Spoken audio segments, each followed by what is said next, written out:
Yo soy una hija del Inti Sol, de la Pachamama. Welcome to my review of the Fossibot F101. Here is the charger cable. It's just a normal A to C charger cable. Looks like a reasonably good one.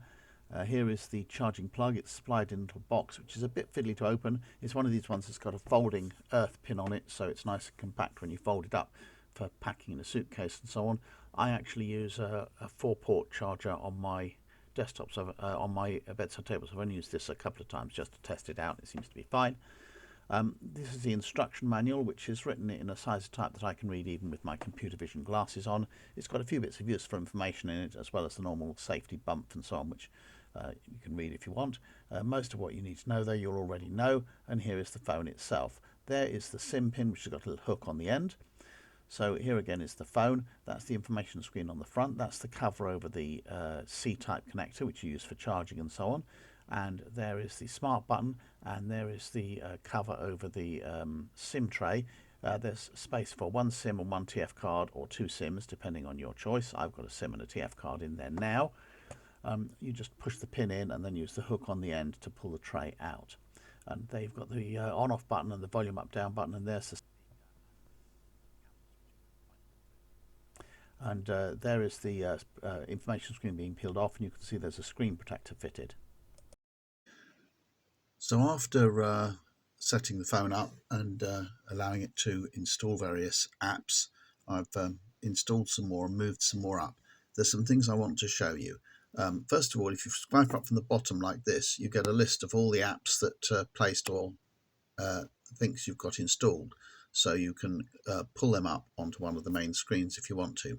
Secondly, when you first swipe to the left like this, instead of getting this annoying Google thing, you've got a list of the apps which are actually backed up from the previous phone, so you could drag them across, and when you did that, they disappeared from that screen, whereas the ones that are down below are there all the time. So on the front screen, I've got my group of Google apps, which I've just grouped together like this, various other things, navigation one, and I'm going to start putting a charging apps one on there as well when I get round to it. And down the bottom in the permanent screen, I've got all my various communications programs that I normally use listed together in a group, and then obviously I've got the browser and the camera and the phone, which I've got separate from the others. So moving this way, I've got various other apps on there. I use it daily for my Bible app, which works very well on it. It's taking a moment or two to load at the moment for some reason, possibly because my internet's a bit slow. And I also use it for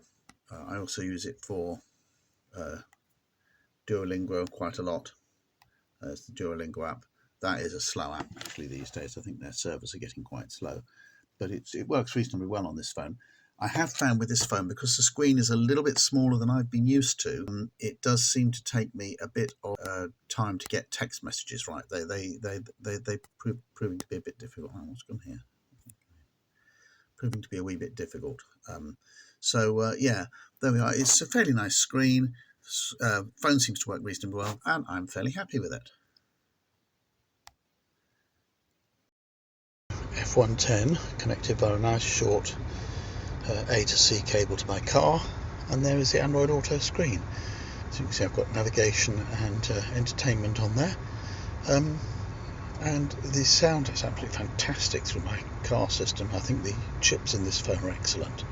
And now for its party piece, going underwater. The water's a bit stirred up because I've been working in the pond that day, but you can see it works quite well underwater, and when it's clear enough it focuses well. I've got the light on for filming, probably not necessary really because there was daylight anyway, and there you are. Not the most exciting clip I've ever filmed. Just wanted to show you the thing filming above water. This is a garden that I'm planting at the support centre where I work.